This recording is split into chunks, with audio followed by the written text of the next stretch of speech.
Hall's in there, and who was in there? Hoylett in there. They're all in there, and it's delivered in. And Poulter, it's 1-0 to the QPR. An early start for Rangers, and Jimmy Floyd Hasselbank looks to continue his winning form. This is nicely done, great strength there. And he plays in James Perch on the right hand side, looks to put a ball into the box, it just eludes Poulter, and at the back post arriving, I'm not sure who that was, but he's put it over the bar. Another chance early on for QPR. Is Matt Phillips subject to a move to Middlesbrough. He puts a good ball into the box, and there's Poulter again, and he's causing real problems for Wolves at the back.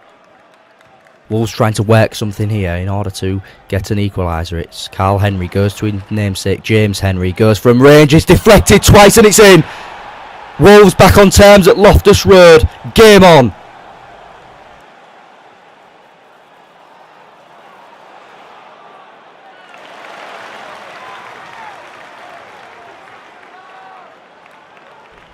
This is nicely done by Wolves, keeping possession. Here's Henry causing more problems. He's been causing problems all day and he nearly made it 2-1. That's a fantastic save from Alex Smithies to keep the score at 1-1.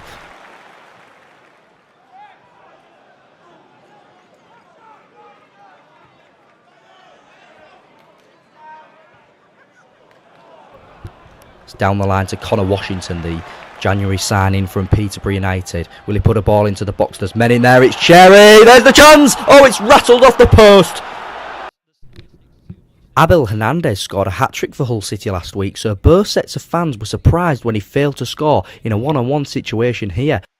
Shortly afterwards, former Tiger Tom Kearney nearly opened the scoring for the hosts, but it was a good save from Alan McGregor. Then it looked like it was a tap into an open goal for Alex Kacaniklic, but it was a fantastic sliding challenge from Moses Odebajo. Early on in the second half, Fulham had an abundance of opportunities to take the lead. The first just skimmed wide of the post.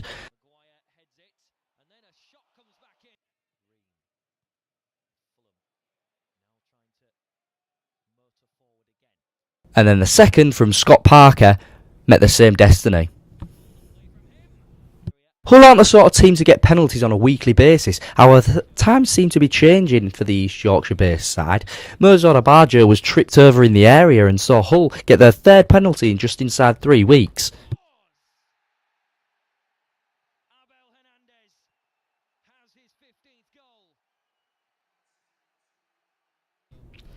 Alan McGregor isn't great at saving free kicks, so Jamie O'Hara must have fancied his chances here in the 95th minute from 25 yards out. This curling effort, however, was picked out of the top corner by the Scotsman. Ipswich Town looked destined to take the lead against Birmingham City in this playoff chasing clash, but Daryl Murphy headed over the bar early on.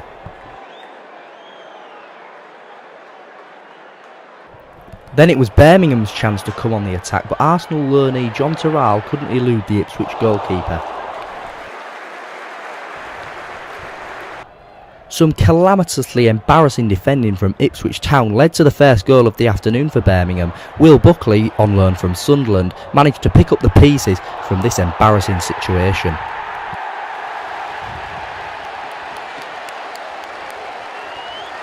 And the Tractor Boys' afternoon was about to get even worse when Jonathan Douglas saw red for this rash challenge on Will Buckley.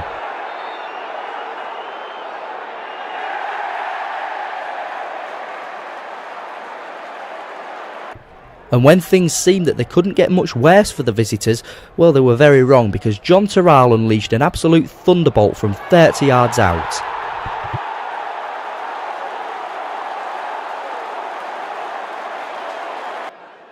And then the Blues made sure that Ipswich had a day that we'll never forget, albeit for the wrong reasons.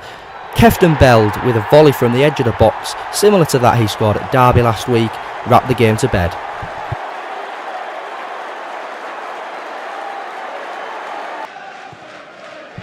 The free kick is crowned into the box, it's a good delivery and it's bouncing up and it's Keogh and it drops for Martin and it's palmed aside by Tom Heaton, who's going to pick up the pieces.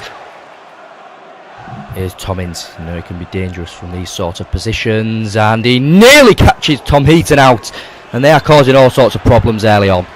Here's Boyd on that far right hand side. It's Lurton. Oh, he's done excellently there. Nice ball. Keogh, it's bounced in. It's a crucial goal and Burnley lead. Chris Martin hooks it up and Butterfield! That is special!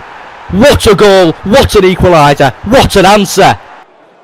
It's looped up and Gray brings it down. That's nice control, very nice feet from Andre Gray, and he's gone down under the challenge of Richard Keogh, and his afternoon has just got worse. It's a penalty to Burnley.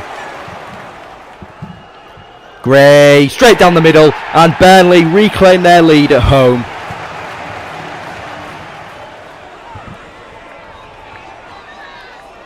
This is nicely worked by the Clarets, and it's punted into the box, and Gray, that's a handball, wasn't it? And Jason Shackle, the former Burnley man, has conceded another penalty.